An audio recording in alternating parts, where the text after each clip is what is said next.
Welcome to the Bridge interview series. We are delighted to be joined today by computer scientist Timnit Gebru. Timnit, to begin, could you introduce yourself and tell us a little bit about where you grew up? I was born and raised in Ethiopia, and I came to the States when I was 16. Yeah. Um, and then I studied electrical engineering. And electrical engineering is a very broad subject, I would say, because I started in analog circuit design. That was what I studied. Mhm. And then I got closer. I started getting more interested in device physics. So then I ventured more into material science, I guess, or like solid state physics, all under the EE umbrella still. Uh-huh. Um, and then I ventured more into like image processing and signal processing. Yeah. Um, and then, yeah, so that's what led me to computer vision, which I guess is AI now. It's and um, so that's kind of my educational background. And in the middle of that, so after my undergrad, I worked at Apple. I was doing analog circuit design. And then I went back to grad school to again do my master's in the same field, but then I decided to do a PhD at some point during that, and then I dropped out of my PhD, and I did a startup for a little bit, and I did some other random stuff, and then I went back to my PhD, and I finished it in computer vision, and then after that I worked as a postdoc at Microsoft. And then I went to Google, and then I started my own institute called DARE, the Distributed AI Research Institute, which is where I am right now. Okay. That's what I was about to ask you. So you're right there. Yeah. Well, your history and involvement in AI is important to us, particularly given the pace at which things are changing in AI almost daily, maybe even faster than that sometimes. And I just want to, I'd like to, I'd like to ask a set of questions, but I want to put a little bit of a preamble before. Okay. My experience is that technology is at its best when it serves to help people. And it doesn't always. Sometimes it actually does not help people. Yeah.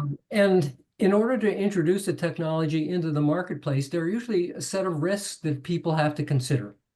For example, there are technical risks. The question is, does it work? Can it be scaled up? And and this applies to any new technology. I mean, whether it's AI or a new energy system or medical device, etc. So there are technical risks. There are also economic risks, which means that you want to make whatever this product is affordable to whomever. You want to make sure that there are investors interested to support the development.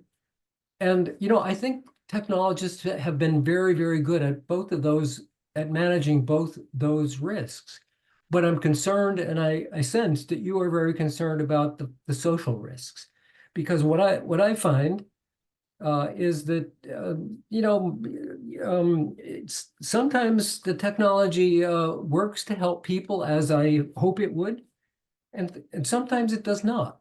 And so the question is, how can it be introduced? How can new technology be introduced into the marketplace so that it is meaningful and helpful to people, but also so that the suppliers of this technology can respond responsibly and with accountability?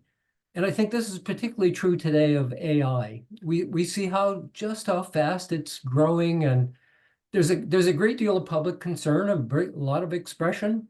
I've begun to read this book, which I suspect Oh, I don't like that book. you Sorry. don't like this book. Well, you know it, but I'm I'm beginning to read it. okay. Yeah, I have a Well, lot to say, but yeah. okay, well, that'll be a subject of our conversation then. But I'm just wondering about what kind of guardrails do you think going forward? What kind of guardrails can we put on the introduction of new technology? And let's start with AI, but this could apply to any new technology. Yeah, What so kind of I want to guardrails should be put on it to ensure responsible introduction and also accountability on the part of those who introduce it? Yeah, so I want to go back to what you were saying about assessing risks as Yeah. technologists and just fundamental engineering principles. I don't think what's happening right now in AI follows any scientific or engineering practices. So that's where I would start. That's the fundamental, that is one of the biggest problems, right? So when you create a technology, if you're an engineer, right, you build something and you say what it's supposed to be used for. You kind of assess what the standard operating characteristics are. You kind of do tests on like what is your ideal condition and what are the non-idealities, right? So for example, when I'm designing circuits, I say, you know, what is the ideal case scenario in my circuitry, and right? And what are the non-idealities, and what is it supposed to work like in that ideal case scenario, right? You do all these things, and we have all of these processes to assess those things, to test those things, and to communicate those tests. So, Yeah. and then you come to the world of quote unquote AI, and it was a shock for me to do that transition. There was none of that. So about 6 years ago, in 2017, I was working with Joy Buolamwini, and we were looking at these automated facial recognition systems. And so we looked at these APIs from 3 companies for a subset of automated facial recognition systems called kind of gender recognition systems. And we found that, you know, these are APIs that anybody could use, right? You could use it, and somebody else could use it, law enforcement could use it, anybody could use it. And we found that the error rates for darker skinned women in particular were much higher than everybody else. And the error rates for lighter skinned men were almost, you know, non-existent. Mm. And so the first thing I wanted to do when we were doing that, when we were working on that, is to see if they have any guideline, if they have told us anything about the guidelines of what this was supposed to be used for versus not, if there was any sort of information about the training data or the test set, if they did any tests, if they are kind of letting us know what kind of tests they did. Because when I was a circuit designer, for example, if I were to choose a particular component, like let's say like a resistor, right? There is an idealized model of a resistor. There are equations and things like that that you learn in class. But then you know that in the real world, that's an idealized model. And so if you wanted to use a resistor for power kind of a generation versus audio circuitry versus nuclear power versus you know, life support systems, those are very different kinds of resistors, even though the idealized scenario is the same. Yeah. And you do so many tests to see, okay, when does it break, what happens, what temperature, this, that, and you have, you know, tens of pages of results on those tests, and you communicate those in the form of data sheets. So Okay. when I'm designing in a circuit, I'll look at a data sheet. And so I'll decide whether this component is appropriate for my system or not. That's just one of the things we do in engineering, right? Yep. So it was so shocking for me to see that none of this was being done in the world of AI. And so one of the papers that I wrote was called Data Sheets for Data Sets. And this was inspired by the data sheets in electronics. And so I was saying, okay, well, similar to how we do these tests and other engineering practices, we need to do the same here. We need to document, we need to test, we need to communicate what things should be used for, right? Yeah. And there was a follow-up paper called Model Cards for Model Reporting, same thing. So you ask, what guardrails should we have? The most basic fundamental guardrail, I'm not even going to other societal impacts, is to follow normal engineering practices that we, for some reason, give a pass when someone says quote unquote AI.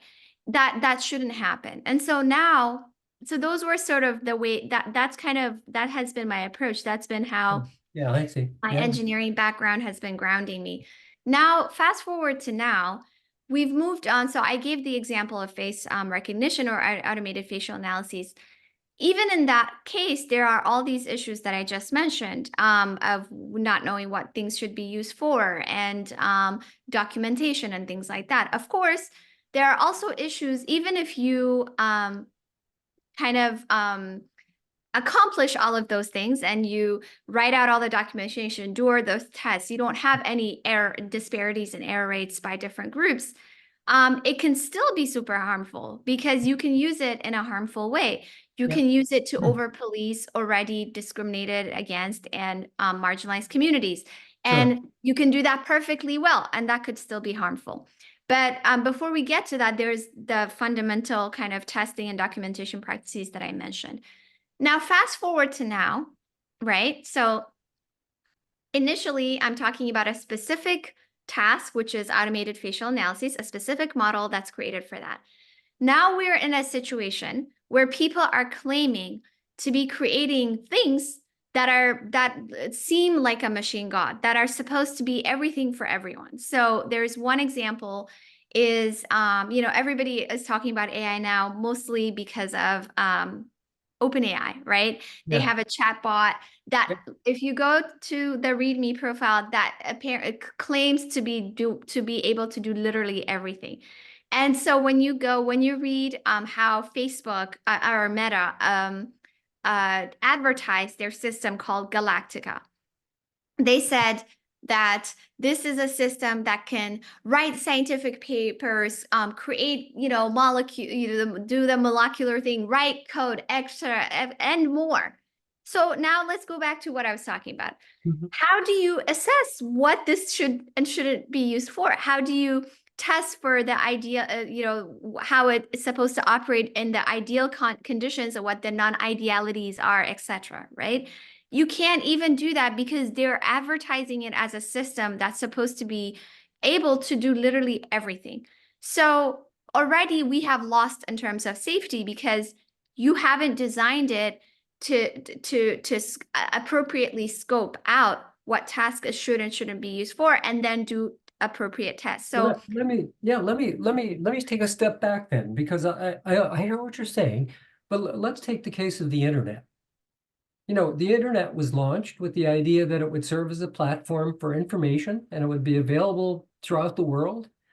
And I think, it served that purpose very well. I mean, we use it every day. Everybody, almost everybody, even in some of the non-legacy nations are using it.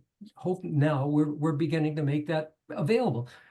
However, I don't think anyone forecast the reality that it could be harmful in the form it's being used today to distribute misinformation and disinformation that is consumed by a public that doesn't seem to have the capacity to distinguish. What guardrail, two questions. What guardrail should have been introduced with the internet, first of all? And who should be protecting people from this? Is it a case where the people should be smart enough to figure it out for themselves, or is that too utopian to imagine? Or how should people be protected from the abuse of the internet, which is otherwise a very, very helpful system?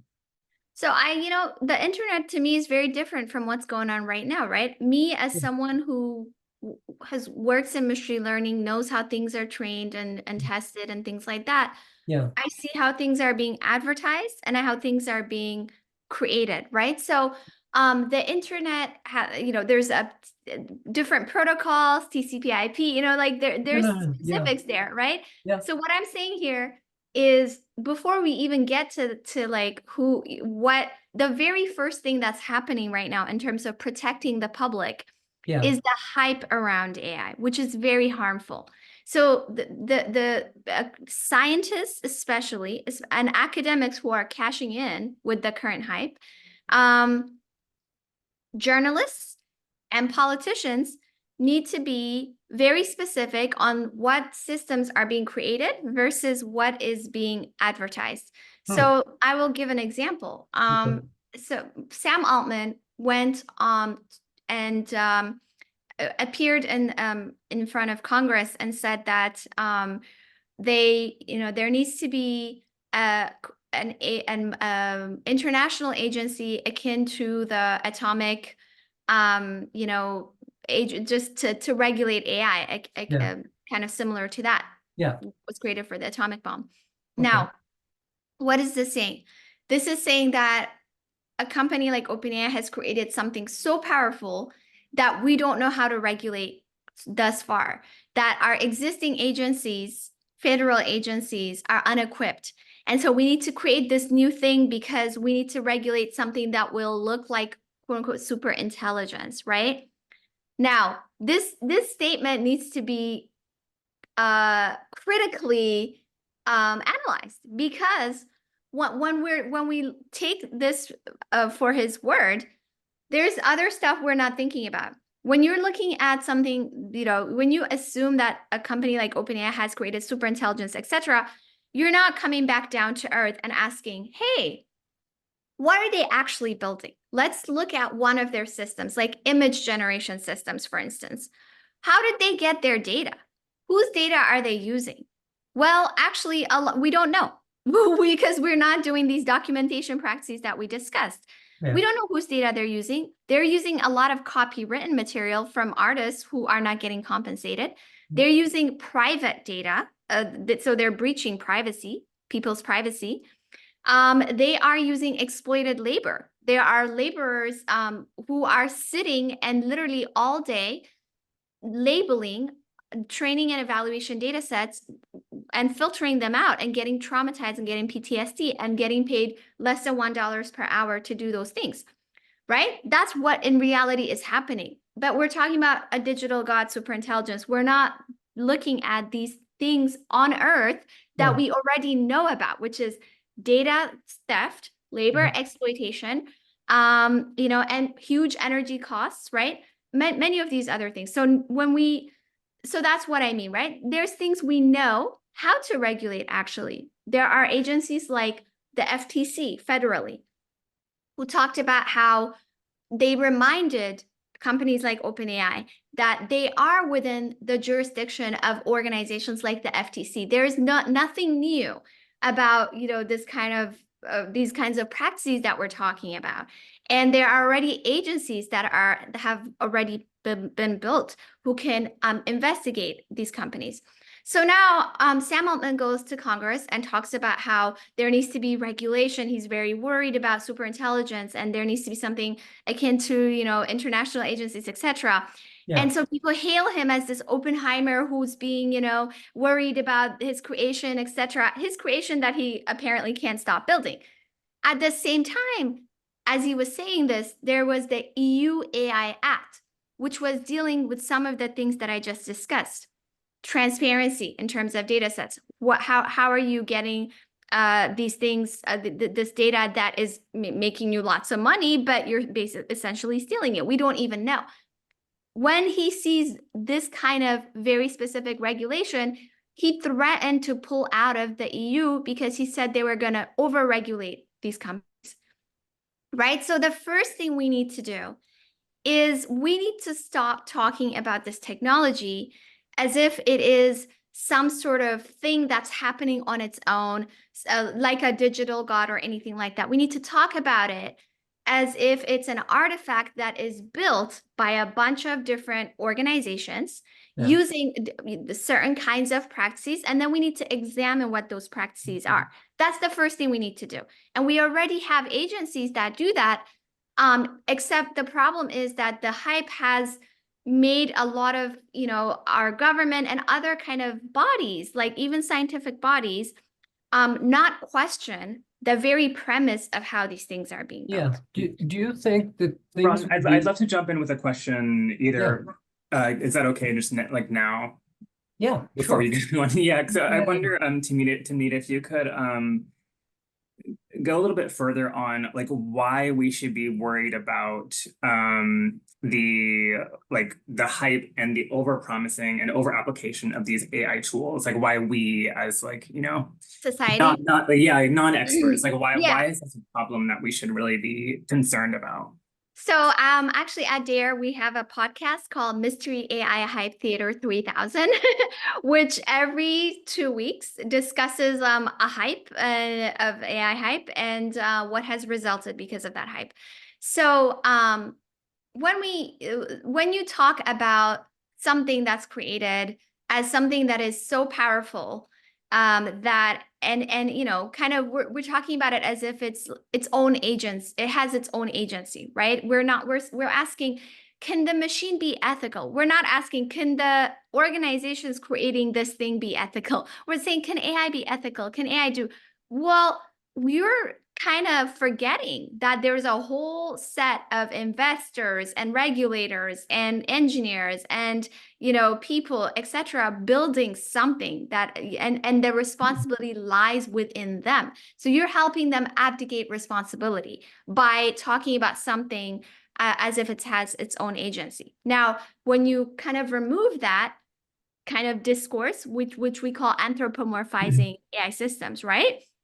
We can go back and discuss what exactly is happening. So, for example, artists have been very vocal about what, you know, what has been happening with these image generators that companies claim are creative, right? And then so artists are saying, you do a lot of horrible things. For instance, style mimicry, where you can write down the name of a style, say, hey, build me this image in the style of such and such artists. And, you know, this can basically mimic the style of an artist. And then so people who are hyping up these systems will say, no, it's learning from images, just like humans learn from images. Whereas artists are like, no, that's not how humans learn from images. What you're actually doing is plagiarizing, and you're competing in the same market as me when I and trying to replace me, saying that you've created something that's creative. So you're ascribing human-like qualities to it. I'm smiling as you say this because it sounds like an echo of a conversation I've had with my wife, who is a professional artist. She would agree 100% with your comment, and she would add the copyright infringement issue to it too. Exactly. So you see what I mean? That's just one example of what happens when we leave the hype and bring the conversation back down to earth, rather than if we stay in, can machines be creative? We're not talking, we're not having these discussions of what exactly is happening. Yeah. So that's why I think the hype is one of the most important things to consider, right? Then the other issue here is the hype allows these organizations to claim that they're creating something that will save all of society. I mean, literally just recently, Sam Altman said that if he had $8 trillion, that he would create AGI, artificial general intelligence, that would then solve literally the world's problems. Just hand him $8 trillion and he will fix the entire world, right? This is what we are letting happen. But in the meantime, what happens when you try to create an everything machine like what they're trying to do right now?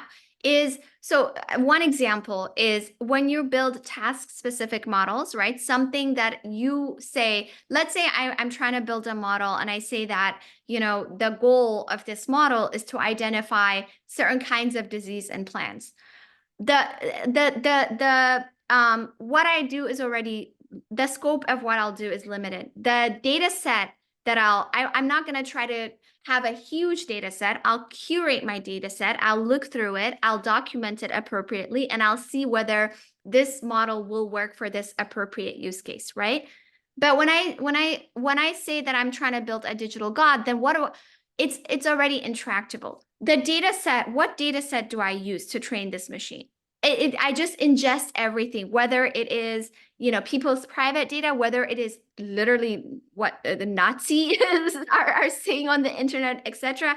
And then I repackage that and spit it out. And I can't even test, you know, I can't even document or curate my data for a specific task. And what really worries me is that people are building on top of these models that we don't know anything about. So let's say right now, OpenAI has a similar sort of app store kind of thing, right? You can't even, people are building on top of their models that you don't even know what's in it. They can change from week to week. you can get one type of output this week, and your model can have a different kind of output next week. And you don't even know. They're not even supposed to tell you how the version has changed or anything like that. So everything we know about version control, software systems, bugs, reproducibility in engineering, this is not being followed right now. And we're letting it happen because of the hype, right? Because we're saying, oh, hey, like they're building a digital god, so they don't have to follow these engineering practices. Let me again take a step back for a moment. Your comment earlier, I think, was that there are regulatory agencies that exist today that could, in fact, provide some degree of oversight, but are they not? And if they're not, why are they not? Are they, what's your take on that? I think that some of them are actually, but they're heavily understaffed. So, for instance, I think the FTC is doing a fantastic job, Yeah. but they're heavily understaffed. So let me give you an example. If you say, one of the biggest issues right now is that the onus is on these agencies to say, I think something is wrong. Or the onus is even with, or bodies like the EU, where we think that is much more regulation. Yeah. The onus is on me as an individual to say, I think my data has been used without my consent, and then they will investigate, right? So you have these massively resourced corporations and then very under-resourced agencies, and the onus is on them to say there might be a problem, or even individuals. So what I'd like to see is, before you put something out, you should have to pass certain standards. You should not be able to put something out into the world without first doing a certain number of things. So, for example, in electronics, we used to have the ROHS compliance, which is everything has to be lead free, right? That's just a thing that you can't, or there's certain radiation levels that you can't have. There's a whole bunch of these kinds of regulations where the onus is on the organization to prove that they haven't done harm in that way before they put things out there. So now, imagine I am going back to the art situation. Imagine that I'm an artist who thinks that perhaps they have used they've literally stolen a whole bunch of my data to train their systems without compensation or consent, right? Yeah. Let's say I wrote a book, right? And they want to adapt it to a movie. Nobody can just do that without telling me. Like, there has to be some sort of negotiation, royalty, all this stuff. Whereas right now, let's say these companies can just take whatever script you wrote and train some text to video or text to whatever thing. No, And that's a good I don't point. even know as an author. But Yeah. let me say, I asked them, I think you've done this. I think you have, used something out of without my consent. And they'll say, prove it.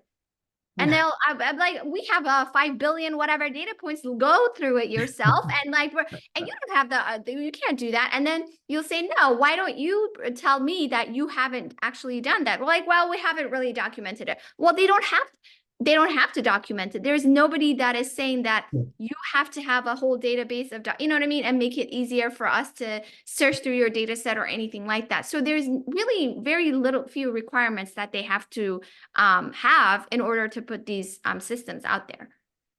Let me then ask a follow-up. I mean, we live in a very technologically intense world. I mean, that's testimony to what you're saying.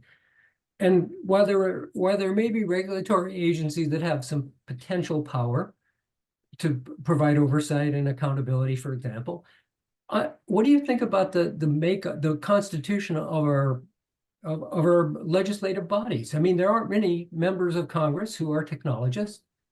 Do you think that is a problem? And we're living in a world where technology is all around us, multiplying like crazy, and yet you look at the population in Congress, and it's a very small fraction.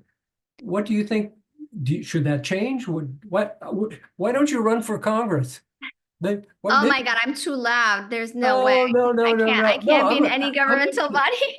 I'm actually quite serious. If people who are concerned about this don't get involved, who will? And so, I think two things. The number one thing that I think is a problem, even before we get to members of Congress who understand technology, is that they're too enamored with leaders of corporations, and they're too enmeshed. So, you know, when you look at Chuck Schumer had this AI Insight Forum series, and it was all Elon Musk, Sam Altman, you know, it was all those people. And you never saw people who were negatively impacted by their systems in these kinds of forums. So they're not hearing from people who have been negatively impacted by these systems. They're hearing press releases from leaders of these corporations, right? And that's the number one issue, in my opinion. It's before you even, you know, even if you're not a technology expert, you can understand negative impacts when you hear them, you know, pros and cons. And so, like, you don't have to know how a car works to see what kind of damage it could do, right? But if Right. you're always just hearing from like the CEO of car companies, and you're not hearing from like a victim of someone who was killed because of some issue or something, then obviously the way you're legislating is going to be different. And so that's one. That's, I think, what the biggest issue is. We really don't have checks and balances. I would love to see an academia that's a check to both industry and government. I'd like to see a government that's a check to industry. I'd like, you know, we need to have checks and balances, but that's not really what's happening right Let now. me understand that though. What particularly would you like to see? I mean, I think this is a very important conversation in the sense, to me, in the sense that you have experience with the technology giants in your career, and you understand them probably better than most people, certainly better than I do, most people do. You have insights that I think should be meaningful in terms of how this country goes forward, how the world goes forward.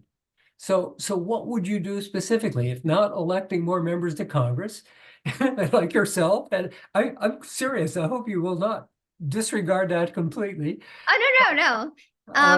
But what should we do? I mean, how do you change all this? Because you know, it's overwhelming. Most people don't have any idea what AI is. They just know it's affecting their lives, and it's going to Let have me more give you effect. an example. Yeah.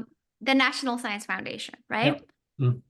That, you know, it's funding of research funding, and it's from the government, right? And so I don't think that the NSF should need to have money from any other organization except for the United States government, in order to give out funding for research. Yeah. But I see these calls from the NSF that are joint calls with foundations like Open Philanthropy, which was founded by an ex-Facebook person, or with a specific type of ideology about technology, or other kinds of Amazon. There was a joint call with Amazon, which means Amazon supplied a certain portion of the money.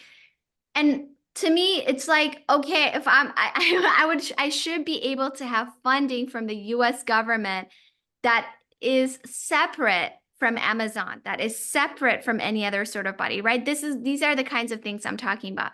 So that my research can just be funded by that one entity, because where your money comes from, it is going to determine what the goals are from your research, right? Of your research. So You know, these are some specifics we could do. I'm not sure I agree 100% with you on that. I mean, I have my sense would be that the NSF would put some guardrails on the money they accept from a foundation. But And why should the US government? So if I want money from Amazon, yeah. there's fellowships in Google, whatever. And then I want money from NSF, I should just be able to have money from the Well, US government. let me give you a concrete example. There is an initiative. I mentioned that I taught at MIT in material science. There is an initiative called the Materials Genome Initiative. The concept is to use computational material science and engineering to develop new materials, advanced materials that meet certain advanced engineering system needs. For example, if you're interested in splitting water to produce hydrogen as an energy source, you need a durable semiconductor photoelectrode. Now, the MGI is federally funded, but in order to make that happen, they've got to have relationships not only with universities, which produce the students and essentially the manpower going forward, but also technology companies that can implement it, that can take it from the design stage all the way through deployment. So there's got to be a relationship between the researchers and the folks who cannot, the researchers and the National Science Foundation cannot build. Yeah, but they shouldn't. The Pentagon doesn't take money from Amazon, Yeah. right? The US government has a lot of money. So there should be a pot of money. There should be an agency that gives out money and does not have to take in money from corporations, right? Then I know that my money is coming from the taxpayers' money. So there's a difference between having a relationship and undue influence. So what I think right now is that there isn't enough checks and balances between government and agencies and philanthropic organizations. I And, understand. you know, I so understand. I wrote an op-ed about that actually, like right when I founded Dare. So one of the examples I gave was, let's say, you know, you have co-founders of Google, you know, and then they found some philanthropic organization, and then that philanthropic organization influences government, and then that government, and so now you have this one entity that is influencing everything. You can't really get away from that influence, which means we don't have any checks and balances. So you know, so I think that right now what's happening is that everything is too enmeshed and we don't have enough checks and balances. I think I can agree with that. I think there is obviously we don't have enough checks and balances to keep all of this under some pace of evolution and reason that is sensible. And then your question about Congress, you know, I'm a researcher. I still want to continue to do research. And so I talk to all sorts of legislators, but I'm not a politician. I'm still a researcher, and that's what I do. And I think with research, you're able to serve as an early warning system when there are issues. And also you're able to imagine a different sort of technological future. So right now we're living in someone else's imagination, right? And I have to constantly say, no, don't do this, don't do that. I want to be able to institute my imagination of whatever technological future I want to live in as well. And by the time we get to legislation, it's already super far. In some ways, it's too late, right? And I wrote a paper on large language models and the dangers of large language models in 2021. This was way before ChatGPT and all of these kind of things had come to the public. And we were able to see, you know, we were able to warn people because we were in research, and we were seeing sort of the early research practices that are then proliferated into the world. And so you know, that's still what my skill set is, right? And that's still what I want to continue to do. And if I'm in legislation, I've waited all this time, and now I'm acting by the time everything has happened already, right? And so I want to influence it before it gets to that stage. You know, I have a couple of questions, also following up on what you were asking, Ron, and this is kind of getting into your vision of the technological future, Timnit. I'm wondering if you could talk a little bit about, you know, what does it mean for AI to be used ethically? And if there are any examples of AI being used for the good right now, or in ethical ways right now. Well, so I think that for AI to be used ethically, it means that first we have to start with the goals of people or organizations building it, and whose needs it's supposed to serve, right? And if it's supposed to serve a specific group of people's needs, it should be created with their input and their goals in mind. And so I mean, I have some examples of what we're doing, right? Like, which is there was this example, for instance, let's see, I'm gonna give you this very recent article on one of our works, and to me, this is a very specific use of technology. We weren't trying to build, you know, a machine god or anything like that. We were building a specific application, and the research questions kind of came from that specific application, which is trying to analyze what has changed in apartheid South Africa, to analyze what we call spatial apartheid. So we can look at aerial images, and you can see very clearly where the townships were that were mandated during apartheid and where suburbs are. And so the question that we were asking was, have people's lives gotten better since the legal fall of apartheid? And the way we did it was because the South African government doesn't kind of differentiate between townships, which were created during apartheid, and other kinds of suburbs. We wanted to use computer vision techniques to segment out the townships and then ask, okay, how much greenery is there in these townships versus elsewhere?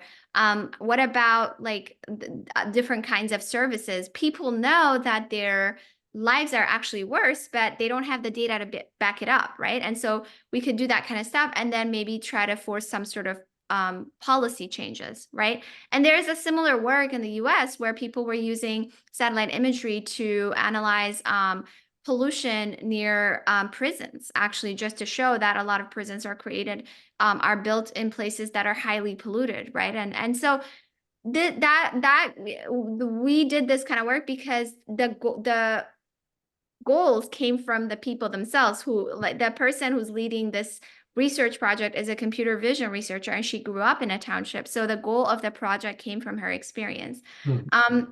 There's other kinds of ways in which I think, you can use automatic speech recognition to do automatic captioning of videos and things like that. Those could be helpful. But again, it has to come from the goal. It has to start from an actual need that exists from people, right? And that's what I think. And just because things have been done a certain way in the past doesn't mean they have to be continued to be done in that way in the future. Sure. Thank you. We had a conversation a couple of weeks ago with a woman named Kimberly Bryant. I don't know whether you... Yeah. And she described herself as a social innovator. How would you describe yourself, Timnit? I would describe myself as a scientist. I've always just tried to be a scientist, and it's kind of hard to do it without in the environments that I'm in. So all I've been really trying to do is that, you know what I mean? Yeah. And so I write a paper on large language models, I get fired. I write some other, it's just kind of, I've just been trying to do that job. But you're more than that. You are unique in the following sense. I mean, you work for the technology giants over your very young career. You've spent time at Apple, at Google, at Microsoft. These are the tech giants, and so you're in a position probably unlike anyone who could look at what is evolving in a technologically intense world and say, look, we have to step back and think about the following things in order to make sure we're not harming society. We're serving a useful social purpose. That's a calling that's really unique. And you have that capacity. It's like, the reason I say that I'm literally a scientist and an engineer whose default is something different, right? It means that, like, I am centering the communities that I come from, that I see, and who I am, right? And that's really the only thing that's different in my view. I'm not necessarily following along with what has been the default. And so I have a different default. Like, Chandra Prescott Weinstein wrote a book called The Disordered Cosmos, right? And it's a physics book, but it's a different default. It's still a physics book. It's just that she's centering, it's like the narrative is different from what we've seen before, right? And so to me, that's sort of what I think. I think that it doesn't mean that the science is different. It's just my default is doing it differently. Okay, I'll buy that, but I also hope someday I can vote for you for election. It's good to know I have your vote, Ron. It's good to know I have your vote. I'm looking forward to the book. That's what I'm looking that too. That too. I'm supposed to be writing a book. It's just like I've been putting off. Like, I'm like, oh no, sorry, I have a paper deadline. I can't write the book. Like, I can't do the proposal. That's where I am. But I'm hoping to write a book on, well, speaking of hype, Our director of research at DARE, Alex Hanna, and our faculty affiliate, Emily Bender, they have a book called AI Con, the AI Con, which is coming out soon, which that's a book you should read, I think, Ron. Okay, I will send you that book. But okay, appreciate that. so that's about the hype and the repercussions of that hype. But I want to write a book on my vision for a positive technological future, basically, because I think that we're stuck kind of cleaning up. And that goes back to the question about Congress too. I think by the time we get there, a lot has happened already and we're sort of looking backwards. And I'd rather kind of try to influence things early on. How do we teach the students? How are we kind of shaping people's understandings of how technology should and shouldn't be built, what they should do, etc. So that's where I want to be. I want to kind of be able to shape that before we get to the legislative process. I just want to thank you. This has been a wonderful conversation. Thank you. It's been fun. No, it's been fun, but it's been informative and interesting, and I'm glad we had a chance to compare notes. Oh, by the way, I'm gonna send you. Let me link a paper that I don't know. Your wife might be interested in it. Yeah, she would. I'm sure. It's on AI art and its impact on artists. Here, I've linked it here. Excellent. Thank you. And Timnit, I just want to echo what Ron said. Thank you so much for joining us today. It's been an absolute pleasure. And I know this is going to be super essential reading and viewing for our readers and viewers. So thank you so much for doing this. Yeah. Thank you for having me. And I'm glad we finally got to do it. So You're absolutely right.